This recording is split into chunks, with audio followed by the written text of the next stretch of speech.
नमस्कार मित्रों, मैं Parag Mehta, political analyst and psephologist, आज आपके साथ इस वीडियो के माध्यम से अब की बार 400 पार।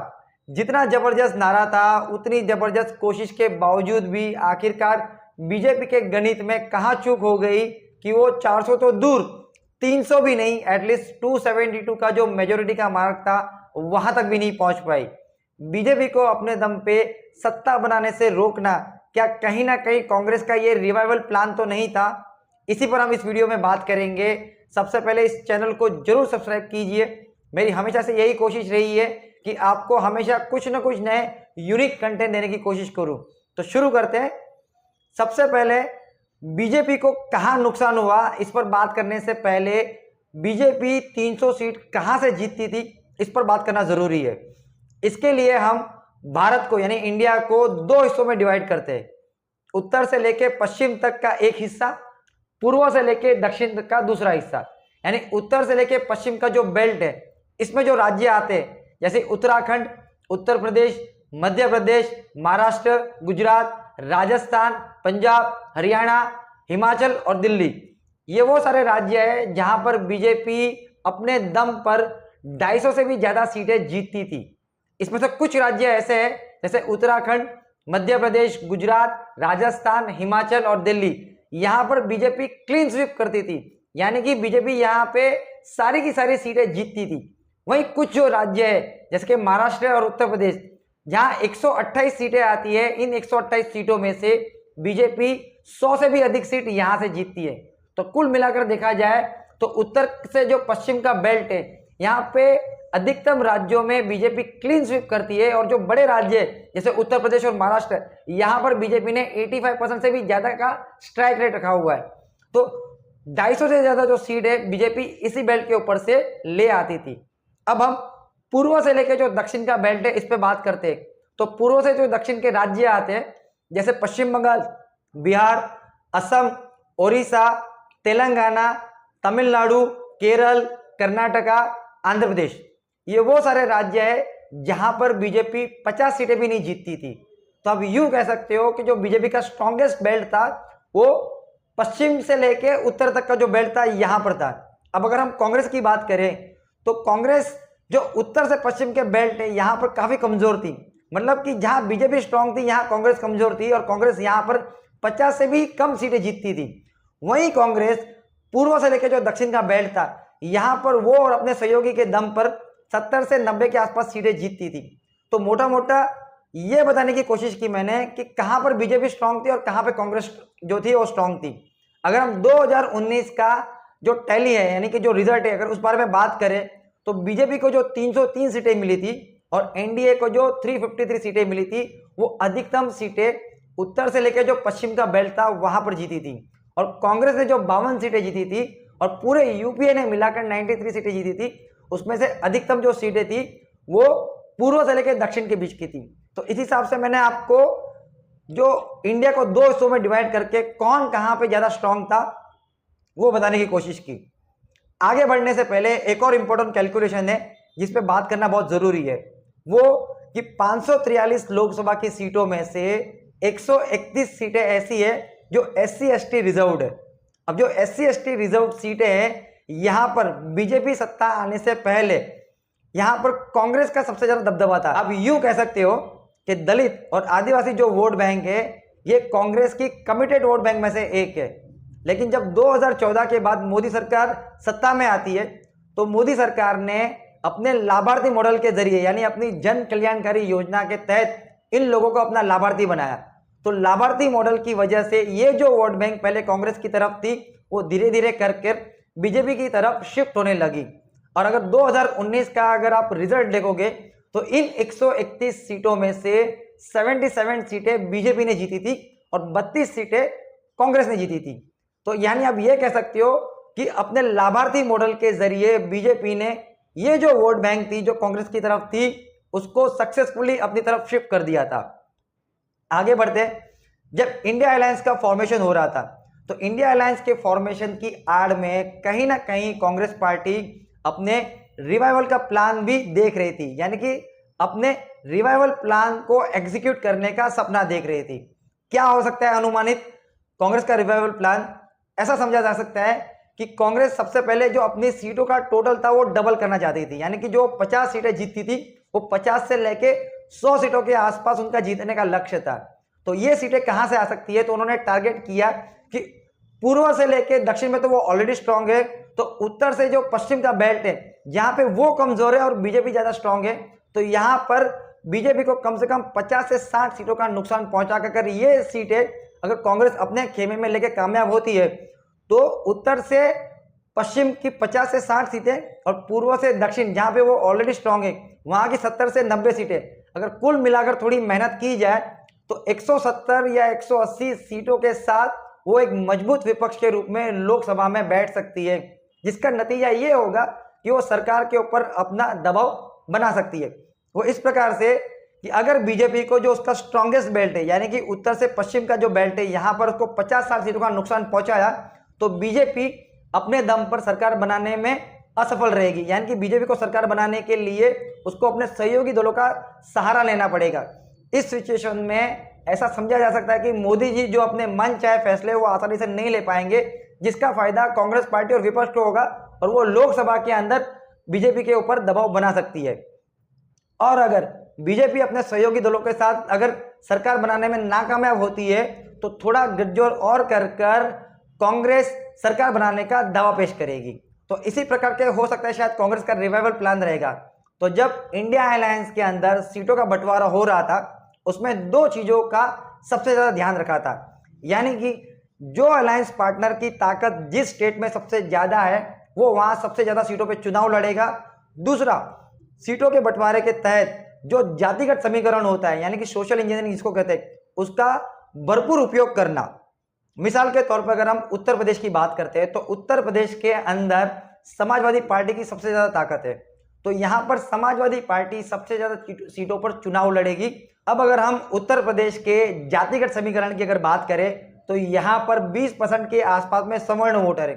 सवर्ण वोटर यानी कि ब्राह्मण, राजपूत, वैश्य, ये लोग। यहां पर 40% के आसपास में ओबीसी वोटर है, जिसके अंदर 12% के आसपास यादव वोटर है जो हमेशा से समाजवादी पार्टी की तरफ रहे हुए। दूसरी तरफ 19% के आसपास यहां पर माइनॉरिटी वोटर्स है और 21% के आसपास में दलित वोटर्स है। इस प्रकार से अगर 19% के माइनॉरिटी वोटर्स, 21% के आसपास के दलित वोटर्स, 12% के आसपास का यादव वोटर, अगर इन सबको मिला दिया जाए तो तकरीबन 52% का वोट शेयर है वो हासिल कर सकती है। और इसके अंदर 3-4% जो अति पिछड़ी जाति से आते हैं ओबीसी वर्ग, अगर उनको शामिल कर दिया जाए तो 55% के आसपास का वोट शेयर यहां पर वो ले सकते हैं। अगर इतना वोट शेयर अगर वो लेने में कामयाब होती है तो यहां पर बीजेपी को सबसे ज्यादा डेंट वो दे सकती है, यानी बीजेपी को सबसे ज्यादा नुकसान यहां पे पहुंचा सकती है। और कहीं ना कहीं कांग्रेस पार्टी इसमें कामयाब भी होती है, वो इसकी वजह से कि 21% के दलित वोट उनके पास आ गए, माइनॉरिटी और यादव तो उनके पास थे। तो कुल मिलाकर यहां पर इस सोशल इंजीनियरिंग और समाजवादी पार्टी जो सबसे ज्यादा सीटों पर चुनाव लड़ा उनको फायदा हुआ।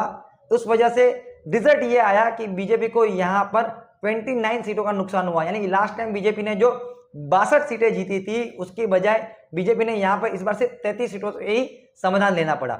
अब आप लोगों के मन में एक सवाल जरूर आया होगा कि जो दलित वोट बैंक थी वो आपने बताया था कि वो बीजेपी की तरफ आ गई है, तो उत्तर प्रदेश के अंदर ये कांग्रेस के पास कैसे चली गई, वो भी मायावती पार्टी का ऑप्शन होते हुए भी।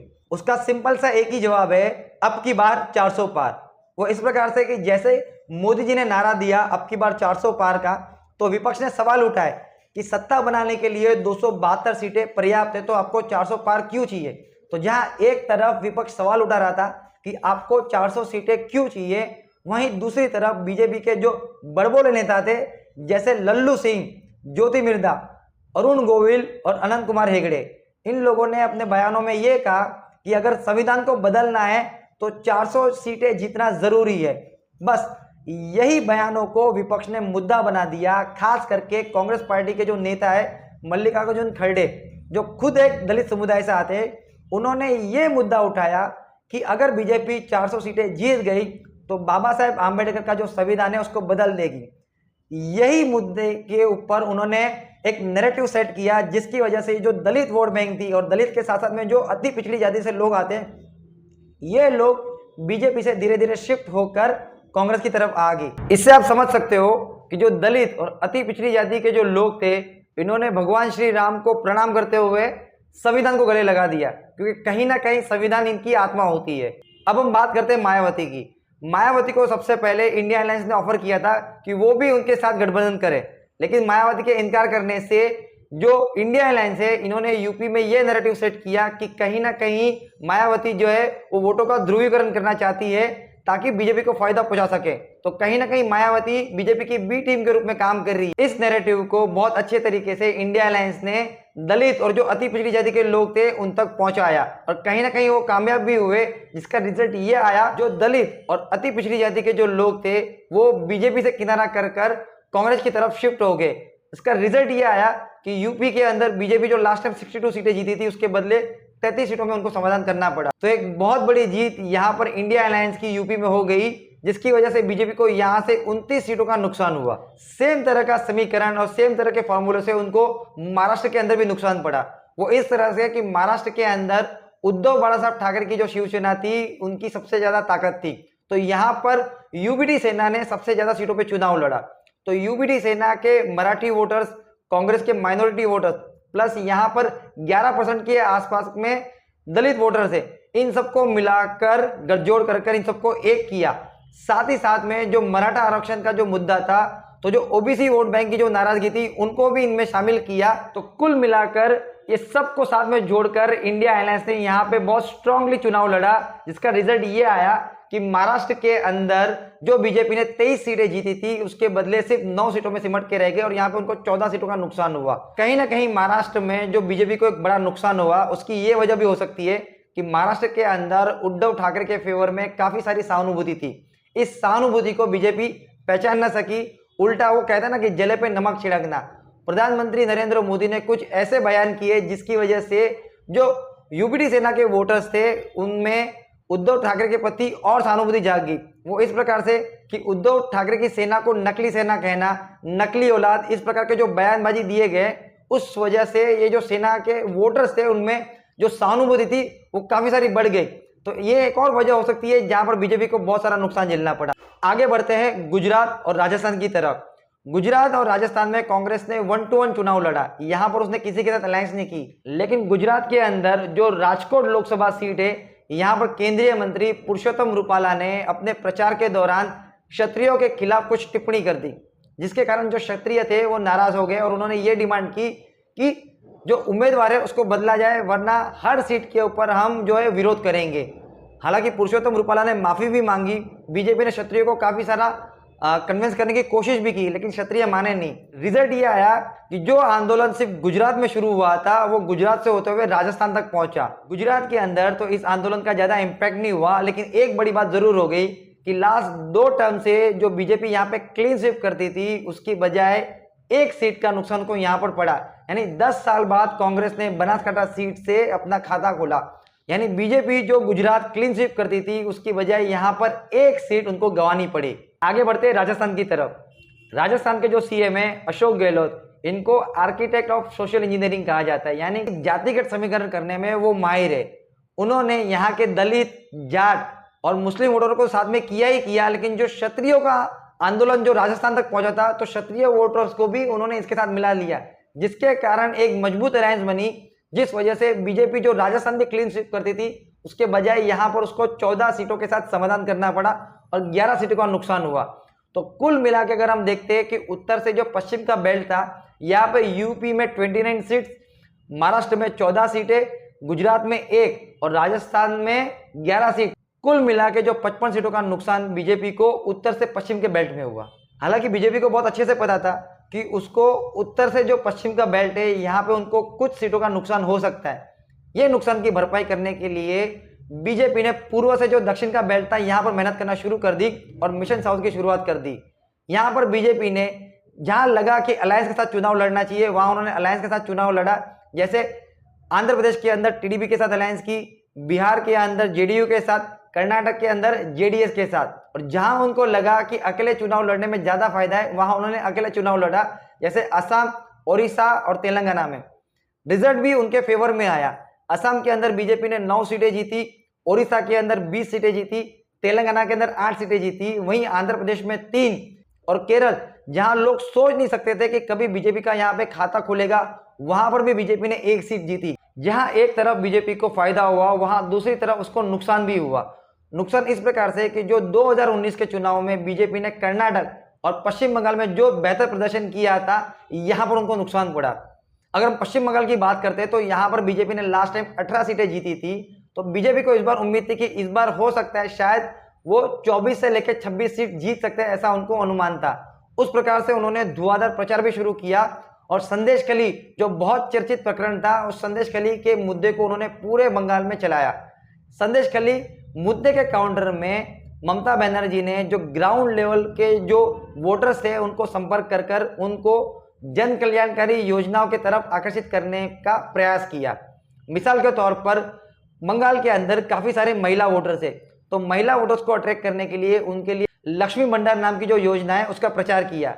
इस योजना के तहत जो महिला है उनके खाते में हर महीने 1,000 रुपए का वादा किया गया था, जिस वजह से जो महिला वोटर थे वो काफी सारे ममता बनर्जी की तरफ अट्रैक्ट हुए। पश्चिम बंगाल में भाजपा की हार की एक और वजह हो सकती है कि जब चुनाव की तारीख डिक्लेयर हुई तब बीजेपी ने CAA यानी सिटीजनशिप अमेंडमेंट एक्ट पूरे देश भर में लागू कर दिया। ममता बनर्जी पहले से इसका विरोध कर रही थी, यहां तक कि बंगाल की जनता भी थी जो इसका विरोध कर रही थी। इसका फायदा ममता बनर्जी ने भरपूर उठाया और उसको पूरे बंगाल में इसको मुद्दा बनाया, जिस वजह से बीजेपी को बैकफुट पर आना पड़ा। और जो बीजेपी लास्ट टाइम यहाँ पर 18 सीटें जीती थी और उसको उम्मीद थी कि वो 22 से लेकर 24 सीट जीत सकती है, उसके बजाय 12 सीटों पर ही सिमट कर रह गई। यानी कि यहाँ पर भी बीजेपी को 6 सीटों का नुकसान हुआ। आगे बढ़ते कर्नाटक की तरफ। कर्नाटक के अंदर विधानसभा चुनाव हारने के बाद बीजेपी को लगा कि यहाँ पर जेडीएस के साथ अलायंस करके चुनाव में जाएंगे तो उनको शायद थोड़ा फायदा हो सकता है। यही उनको फायदा उनको बैकफुट पर लेके गया, क्योंकि जेडीएस के जो प्रज्वल रेवन्ना है, इनका आप स्कैंडल को या कांड को ये इस कदर कर्नाटक में चर्चा में रहा, जिसकी वजह से बीजेपी को काफी नुकसान होना पड़ा। दूसरी तरफ कर्नाटक के जो कांग्रेस के दो बड़े नेता थे, सिद्धारामैया और DK शिव कुमार, ये दोनों को जयवीरू के नाम से जाना जाता है। तो ये दोनों जोड़ी ने जो मैजिक किया उसकी वजह से और जेडीएस के प्रज्वल रेवन्ना की वजह से यहाँ पर भी कर्नाटक में बीजेपी को नुकसान झेलना पड़ा, जिस वजह से लास्ट टाइम जो बीजेपी ने यहाँ पर 25 सीटें जीती थी उसकी बजाय यहाँ पर 17 सीटों पर उनको संविधान लेना पड़ा। तो कुल मिलाकर बीजेपी को पूर्व से दक्षिण के बेल्ट में जहाँ फायदा हुआ वहाँ कुछ नुकसान भी हुआ। अगर ये पूरे गणित को हम 2019 के साथ अगर कंपेयर करें तो 2019 के अंदर बीजेपी ने 303 सीटें जीती थी, उसके बदले में बीजेपी ने इस बार सिर्फ 202 सीटें ही रिटेन की और 92 सीटें गंवाई। यानी कि 92 सीट का बीजेपी को लॉस हुआ। जहां एक तरफ लॉस हुआ वहां पर बीजेपी ने 38 नई सीटें भी जीती। यानी अगर कुल मिलाकर देखें तो 202 सीट उन्होंने रिटेन की प्लस 38 सीटें नहीं जोड़ी। इस प्रकार से बीजेपी का जो फाइनल टोटल रहा इस बार के चुनाव में वो 240 का रहा। और आपने देखा होगा, जैसे मैंने कहा था कि कांग्रेस का शायद ये रिवाइवल प्लान हो सकता है, तो कांग्रेस जहां 52 सीटों पे सिमट के रह गई थी वो इस बार 99 सीट पे पहुंच गई और पूरा इंडिया अलायंस 200 के पार पहुंच गया। और कहीं ना कहीं कांग्रेस और इंडिया अलायंस ने बीजेपी को अपने दम पर सरकार बनाने से रोक लिया। अब देखना दिलचस्प होगा कि आने वाले समय में ये जो सरकार है ये नए इंडिया के मिशन और विजन को किस तरह से आगे लेके जाती है। लेकिन जहां तक कि नरेंद्र मोदी जी को सब जानते हैं, वो आपत्ति में भी अवसर ढूंढते। लेकिन इस वीडियो के माध्यम से मैंने आपको उत्तर से पश्चिम और पूर्व से दक्षिण का जो खेल था वो मैंने समझाने की कोशिश की। साथ साथ में मैं आपको ये भी कहना चाहूंगा कि जो यूपी बीजेपी हार गई, तो ये जो जातिगत समीकरण और इंडिया अलायंस का जो फॉर्मूला था ये तो एक पहलू था, लेकिन कहीं ना कहीं यूपी के अंदर एक साइलेंट मूवमेंट भी चल रही थी। वो ये है कि मोदी भगाओ योगी बचाओ। ये मूवमेंट क्या था इसके ऊपर हम विस्तार से अगले वीडियो में चर्चा करेंगे। ये वीडियो आपको कैसा लगा जरूर कमेंट कीजिएगा, लाइक कीजिएगा, ये चैनल को सब्सक्राइब कीजिएगा। धन्यवाद।